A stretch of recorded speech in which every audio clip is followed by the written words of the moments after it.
ऐसा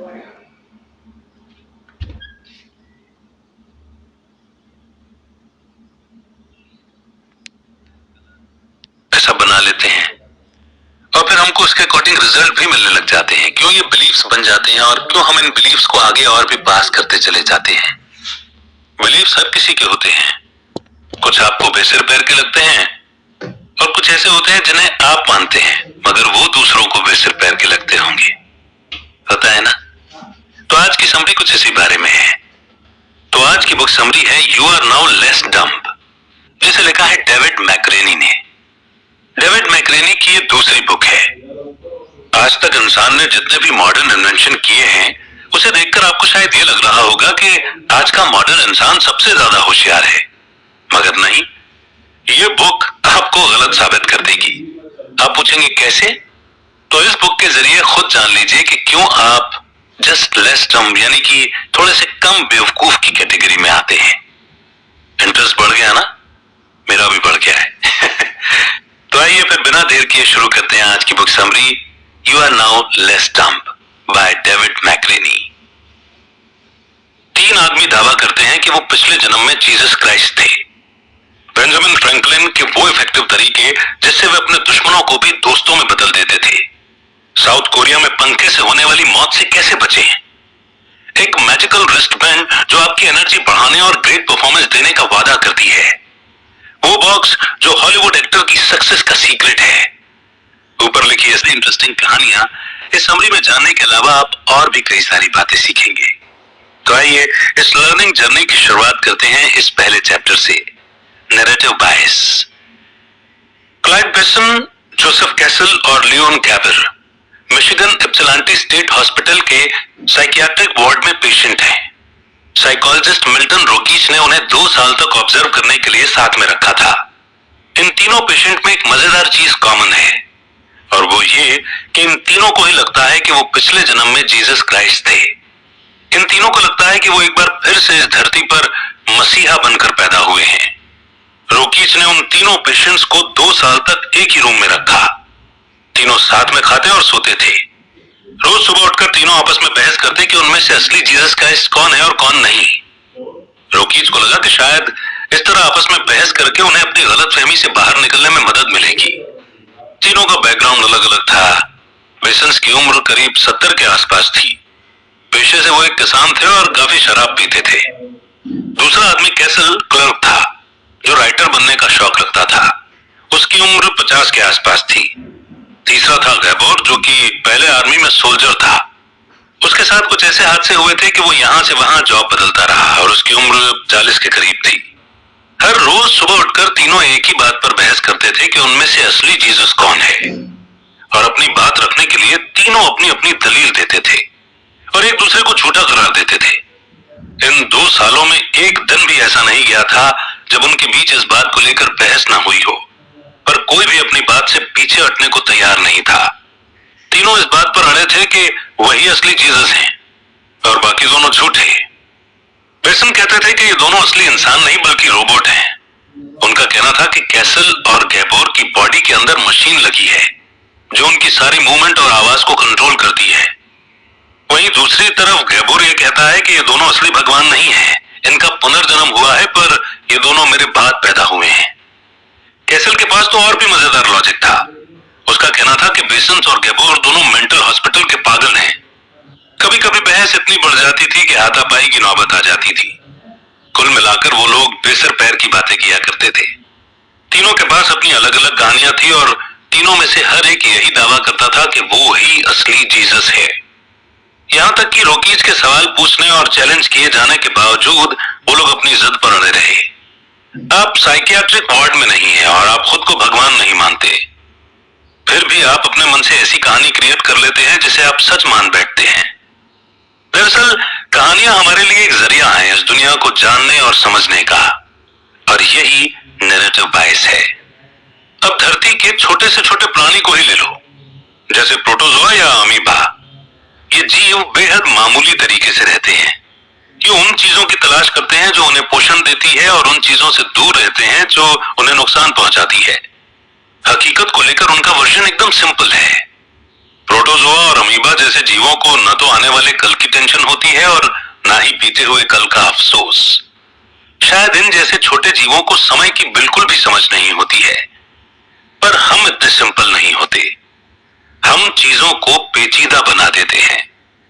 हमारे पास स्टिमुलस और रिस्पॉन्स के अलावा और भी कई टूल हैं। एक राउंड वॉर्म में 300 न्यूरॉन्स होते हैं। एक बिल्ली में 1 मिलियन न्यूरॉन्स होते हैं, पर हम इंसानों के अंदर 85 बिलियन न्यूरॉन्स होते हैं। इसलिए हम अच्छे या बुरे स्टिमुलस के अलावा और भी बहुत कुछ सेंस कर सकते हैं। जो चीज भी आपने फिजिकल या व्यवहार में बदलाव को ट्रिगर करे, उसे स्टिमुलस या उत्तेजना कहते हैं। इस सारी इंफॉर्मेशन और इस हो हल्ले के बीच हमारे ब्रेन ने एक ऐसा प्रोसेस डेवलप कर रखा है जो इस दुनिया की हर चीज में एक मतलब ढूंढता है। यानी जो कुछ हमारे आसपास होता है, हम उसकी एक कहानी बनाकर उसका मतलब निकालने की कोशिश करते हैं। हमारे आसपास रोज जो कुछ घटता है, हम उन्हें कहानियों में बदल देते हैं और फिर कहानियों से मेमोरी बनती है और ये मेमोरी फिर ताउम्र हमारे साथ रहती है। तो असल में जो चीजें कहानी के फॉर्म में रहती हैं, वो हमें ज्यादा बेहतर समझ में आती हैं। हर बुक या मूवी का सेम बेसिक फॉर्मेट होता है। कुछ मेन कैरेक्टर्स होते हैं, कोई प्रॉब्लम होती है और फिर बाद में सब कुछ ठीक हो जाता है। आप अपनी लाइफ स्टोरी के हीरो या हीरोइन हैं। जब आप इस दुनिया में आते हो तो आप भी अपनी एक कहानी बना लेते हो कि आप कौन हो, क्या हो और दुनिया में क्यों आए हो। तो नैरेटिव बायस के कॉन्सेप्ट को समझने के बाद बढ़ते हैं आगे नेक्स्ट चैप्टर की ओर, the Benjamin Franklin effect. Benjamin Franklin का जन्म 1706 में हुआ था। बेंजामिन एक गरीब परिवार में पैदा हुए थे। अपने 17 भाई बहनों में वे 8वें नंबर पर थे। उनके पिता साबुन और मोमबत्ती बनाकर बेचते थे, तब जाकर उनका गुजर बसर होता था। गरीबी में पलने के बावजूद बेंजामिन बड़े होकर बेहद तमीजदार इंसान बने और बाद में उन्होंने पॉलिटिक्स भी ज्वाइन की। साथ ही वो एक स्कॉलर, पब्लिशर, ऑथर और साइंटिस्ट भी थे। इतने मल्टी टैलेंटेड वो इसलिए बन पाए क्योंकि उनकी सोशल स्किल्स काफी अच्छी थी। बेंजामिन लोगों को अपनी बातों से इन्फ्लुएंस करने में माहिर थे। हालांकि उनकी एजुकेशन कुछ खास नहीं थी। उन्होंने सिर्फ 2 साल तक ही स्कूल में पढ़ाई की थी। बेंजामिन ने 12 साल की उम्र से ही अपने भाई जेम्स के साथ काम करना शुरू कर दिया था, जो बॉस्टन में एक प्रिंटिंग प्रेस चलाते थे। बेंजामिन बचपन से ही पढ़ने के शौकीन थे और अलग अलग तरह की बुक्स और पैम्फलेट पढ़ लेते थे। यानी उन्हें जहां से भी नॉलेज मिले वो बटोर लेते थे। बेंजामिन जब 17 साल के हुए तो वो फिलाडेल्फिया चले गए और खुद का प्रिंटिंग प्रेस खोल लिया। 3 साल बाद ही उन्होंने जुंटो नाम से खुद का क्लब खोला। इस क्लब में उनके जैसे जेंटलमैन आते थे जो आपस में नॉलेज शेयर करते, बुक्स एक्सचेंज करते, अलग अलग टॉपिक पर डिबेट करते और ऐसे पढ़ते थे। 1730 के दशक तक बेंजामिन एक जाने माने सेलिब्रिटी और एंटरप्रेन्योर बन चुके थे। उन्होंने एक न्यूज़पेपर और एक ऐसी बुक प्रिंट की जिसमें प्लैनेट्स के मूवमेंट लिखे जाते हैं। उसे अल्मैनक कहते हैं। बाद में उन्होंने स्टेट के लिए भी पेपर मनी प्रिंट किए। बाद में जब बेंजामिन ने पॉलिटिक्स ज्वाइन की तो वो जनरल असेंबली में क्लर्क के तौर पर भी खड़े हुए थे। बेंजामिन इलेक्शन जीत तो गए, पर साथ ही उनके कई दुश्मन भी बन गए थे। दूसरी बार जब वो सेकंड टर्म के लिए खड़े हुए तो उनका अपना ही एक कलीग उनका सबसे बड़ा क्रिटिक बन गया। हालांकि उस आदमी ने उनका नाम नहीं लिया था, पर उनके खिलाफ असेंबली में एक लंबा चौड़ा भाषण दिया जिसमें उसने खुलकर बेंजामिन की बुराई की थी। हालांकि वो इलेक्शन जीत गए थे, पर वो ये जानते थे कि अपने इस क्रिटिक से उन्हें निपटना ही पड़ेगा। वैसे वो चाहते तो अपने दुश्मन से टक्कर ले सकते थे, वे भी उसकी बुराई कर सकते थे या उसके खिलाफ कोई चाल चल सकते थे। लेकिन बेंजामिन अपने दुश्मनों से निपटने के और तरीके भी जानते थे। उन्होंने अपने दुश्मन से एक फेवर मांगा। बेंजामिन ने अपने हेटर को एक लेटर भेजकर उससे एक किताब उधार मांगी। उन्होंने लेटर में लिखा था कि उस बुक की बहुत कम कॉपी मौजूद है, इसलिए उन्हें उसे पढ़ने में दिलचस्पी है। लेटर पढ़ते ही उनका क्रिटिक खुश हो गया। उसने फौरन ही वो बुक बेंजामिन के पास भिजवा दी और उसके 1 हफ्ते बाद बेंजामिन ने एक थैंक यू नोट के साथ बुक वापस लौटा दी। देखा जाए तो एक मामूली बात थी, पर इसी सिंपल सी चीज ने जैसे जादू कर दिया था। बेंजामिन अपने क्रिटिक से दोबारा असेंबली में मिले, लेकिन अब वो उनका क्रिटिक नहीं रहा था बल्कि फैन हो गया था। उसने बेंजामिन के पास आकर कहा कि उन्हें जब भी कोई हेल्प चाहिए तो वो उनकी सेवा में हाजिर रहेगा। ये उनकी दोस्ती की शुरुआत थी जो मरते दम तक कायम रही। तो ये था बेंजामिन फ्रैंकलिन इफेक्ट।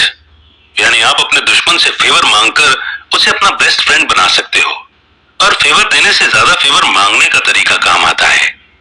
उस क्रिटिक को एहसास हो गया था कि वो बेंजामिन से नफरत नहीं करता है। जो लोग दयालु नहीं होते वो ही सबसे ज्यादा काइंडनेस की इच्छा रखते हैं, और ये खुशी तब और बढ़ जाती है जब लोग आपके साथ काइंड होते हैं। नेक्स्ट चैप्टर है द कॉमन बिलीफ फैलेसी। क्या आपने साउथ कोरिया के फैन डेथ के बारे में सुना है? कई साउथ कोरियन मानते हैं कि सोते वक्त या अपने कमरे से बाहर जाते वक्त इलेक्ट्रिक फैन चालू रखना खतरनाक हो सकता है। वो मानते हैं कि इससे किसी की मौत तक हो सकती है, और यही वजह है कि साउथ कोरिया में टाइमर वाले फैन यानी कि पंखे मिलते हैं। ऑथर की फ्रेंड सुजाना ग्रेग खुद इस बात की गवाह है। सुजाना साउथ कोरिया में रहती है और वहां वो एक इंग्लिश टीचर की जॉब करती है। एक रात की बात है, सुजैना को अपने एक फ्रेंड के साथ डिनर के लिए बाहर जाना था। दोनों घर से निकलते वक्त पंखा बंद करना भूल गए, और सुजैना का पेट खरगोश घर में ही था। सुजैना का फ्रेंड 28 का था और ग्रेजुएशन कर रहा था। जब उसे याद आया कि वो लोग फैन बंद करना भूल गए हैं तो वो बड़ा डर गया। वो तुरंत वापस घर गया, और जब तक उसने एक एक फैन बंद नहीं कर दिया उसे चैन नहीं पड़ा। उसने सुजैना से कहा कि यहाँ सब जानते हैं कि रूम से जाते वक्त फैन खुला नहीं छोड़ सकते, वो भी तब जब खिड़कियां बंद हों, वरना किसी न किसी की तो मौत होकर रहेगी। उसे बड़ी हैरानी हुई कि सुजैना को इतनी बड़ी डेंजरस बात मालूम नहीं है। सुजैना को लगा कि उसका फ्रेंड मजाक कर रहा है। उसने उसे कन्विंस करने की कोशिश की कि यह सब बेकार की बात है।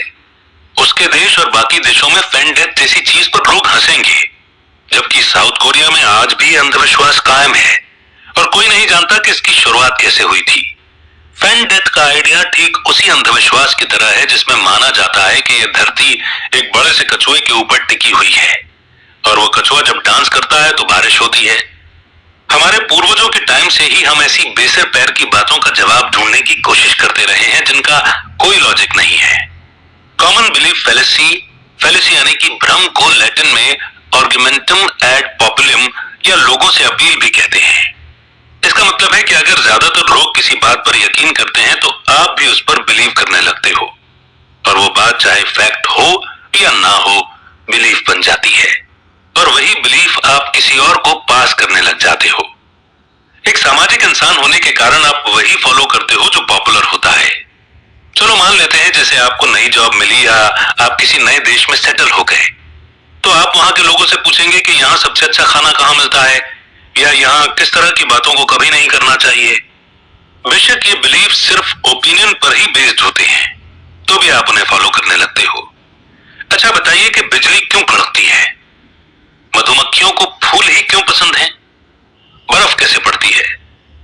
बहुत पहले जब साइंस नाम की चीज नहीं थी, तब हमारे पूर्वजों ने ऐसे अनसुलझे रहस्यों के जवाब में कुछ कहानियां बना ली होंगी, और इन कहानियों से कई प्राचीन कथाएं और भगवान बने जिन्हें हम आज पूजते हैं। जब तक साइंटिस्ट ने साइंटिफिक मेथड को इन्वेंट नहीं किया था, तब तक लोग आंख मूंद कर इन पर भरोसा करते रहे।